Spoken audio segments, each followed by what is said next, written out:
In this video, I'm going to show you how to create a class and how to invite students to join in our class in the Google Classroom. So first of all, you need to sign in the Gmail in Google, your official Gmail account provided to you. So after signing in, go straight to the 9 squares on the upper right side of your screen and look for the logo of the classroom. So by the way, these are the different logos of the different applications and services provided by Google for free that we can use and integrate in our classroom. So when you click the classroom logo, this would appear if this is your first time to create a classroom account. But if you already have an account and created subjects, your subjects will be populated here. So you need to click the upper right hand and create a class. Join class is for the student and create a class for the teachers. And this is the default and continue. And you need to fill in all the necessary information for your students to see. So in my case, I will show you the subjects that I have created. So this is the stream of this particular Google Classroom tutorial class that I have created. And then if you wanted to see the different informations I fill in, just have to click settings, and this is it. And you can also see the general settings of this course and all the other features of our classroom. For this class, there is the unique class code created, which we can use as one of the options later to invite our students. You can also control the stream or the dashboard of these particular students. You can control what the students can do. So you can let them post and comment, or you can only let them comment only, or only the teachers can post and comment kung usahay ano yung nakaya nga daghan kayong magsigig comment in your class. So how do we invite students to join in our class?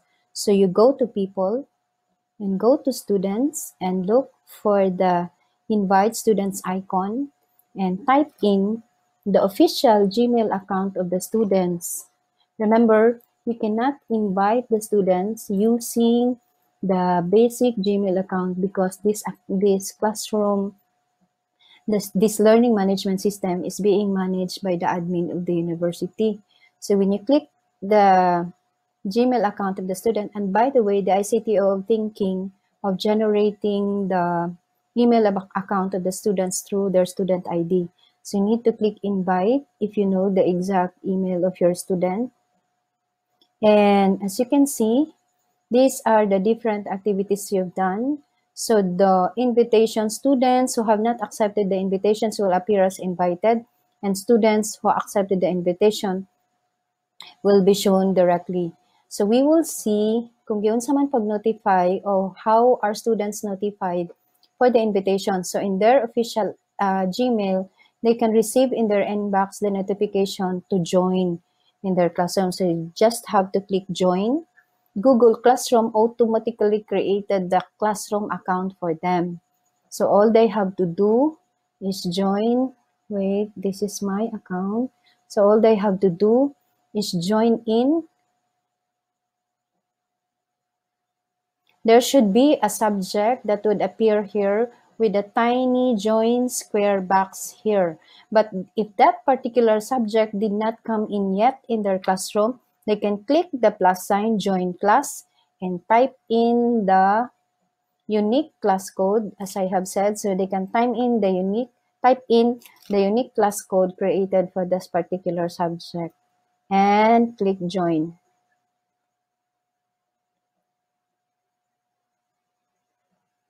So in a little while, that subject will appear in their class list.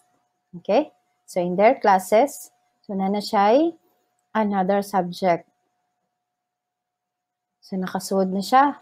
But if you can notice, there are only 3 features shown in the student interface. So it's the stream, the classwork, and the people.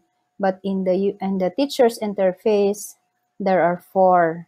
So only these 3 is being, only these 3 tabs is being allowed for the student.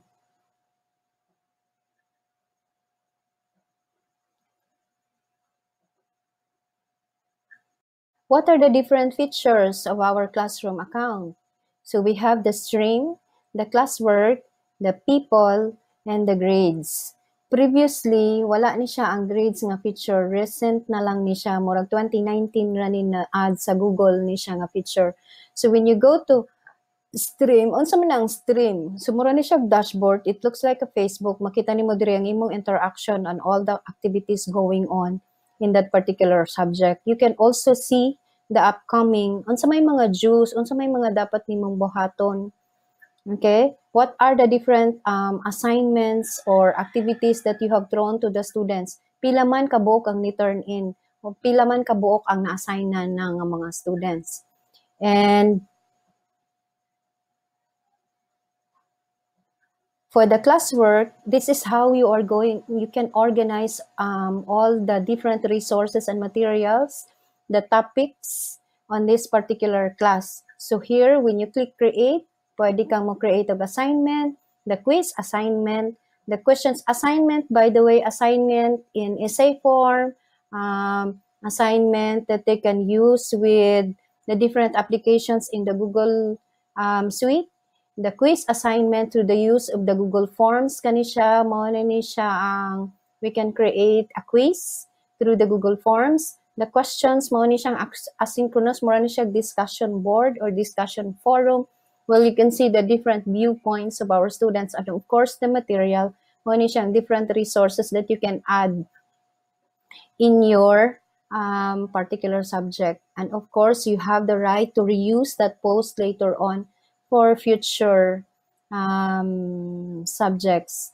And then you can organize your top contents by topic. So in my case, I already have 2 topics, and then I've added one material for adding a co-teacher. I've attached a material. So this is a link. Okay, this is a link coming from the internet, and of course, I've created one question for them to answer. Okay, and of course, for this particular topic, I also attach a quiz. Okay, and then I also added various materials. I have a YouTube video. I also have a Google Slides or PowerPoint presentation, and I also attach a PDF file. So in other words, pwede nimo unsa man nga mga files or unsa man nga mga format ang pwede mong ma-attach. So everything that you can think of. So pwede siyang PDF, pwede siyang docs, pwedeng videos, pwedeng images, pwedeng presentation slides. And how about these people tabs? So as I have said earlier, diri nimo ma-manage kinsa man ang imong gustong i-add in this particular subject. Kinsa man nga mga students, because only students enrolled in your class will be invited. So ikaw ra pwede nimong makontrol on who will you going to send. And then, why do we have a teacher? So in this case, paninglitan, Carlo and me are teaching the same subjects. So probably, pwedeng ako ra ang mag-create later on in the other videos. We will show you unsay relevance nga nganong mag-add man ka og teacher. In our case in CNU, because in some other schools, when they conduct a class, they call it mura siya team teaching. One teacher is doing the lecture and the other one is doing the tutorial or the workshop. So in our case in CNU, ang purpose ani nganong mag-add og teacher is for collaboration purposes. For example, 2 or more than how many teachers are teaching on the same subject. So pwede rang usa ang mag-create, and later on, you can give it to the teacher and make it as his or her own class. So muna siya ang purpose, which we are going to show to you later. And what is this grades? As I have told you, this is a very newest feature, and this is what makes the Google Classroom LMS ideal for first-time user like us. So nani siya capability to generate the grades and scoring of all the activities and assignments that you have given to your students. Now, we will look at the different features on the our classroom account on the student side. So remember, so this is the student account. So we will see, so tulo ra kabuok ang iyang features. So of course, naa siya stream that you can see, that she can see, or the student can see all the different activities going on sa mga comments. And of course, diri sa niya makita unsa man ang iyang mga deadline. Naa ba siya mga assignments nga na-miss? Naa ba siya upcoming assignments?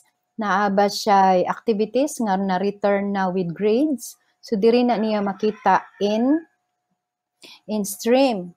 And of course, ato na to sa iyang classwork, makita sad niya ang tanang materials, ang tanang mga topics nga gi-share sa teachers, and even the quizzes or unsa mang mga activities nga dapat niyang buhaton.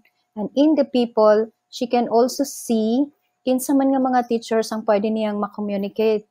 If in case there are more than 2 teachers in this particular subject. So in this case, for example, ako ra ang pwede ninyong ma-communicate and all the other, classmates in the class. I will go back to the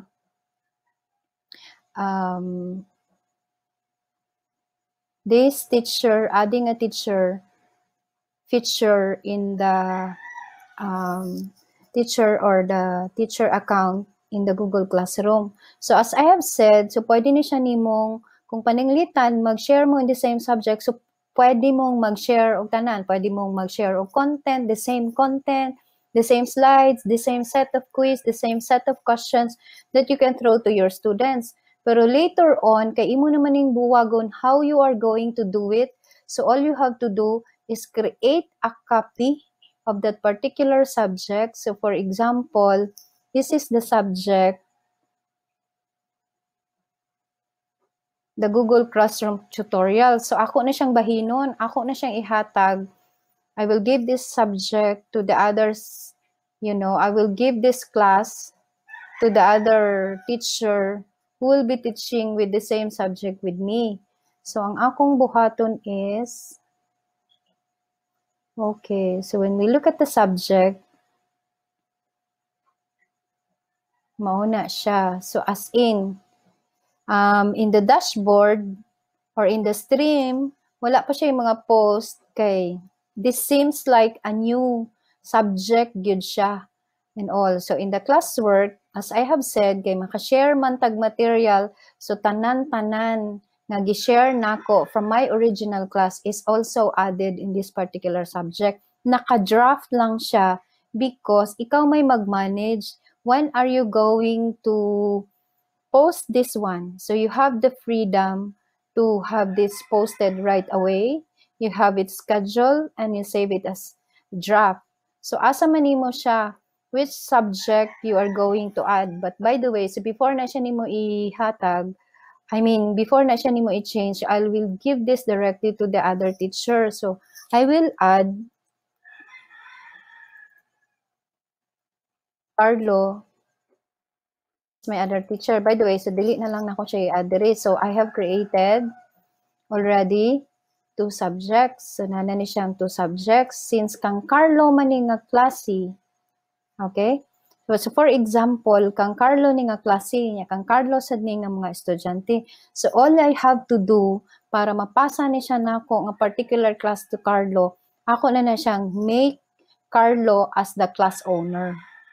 So you'll remain the owner until the invitation is accepted. So I will send the invite to him. Okay? And then we will wait for until when he would accept the invitation. So once he accept the invitation, mawala na siya.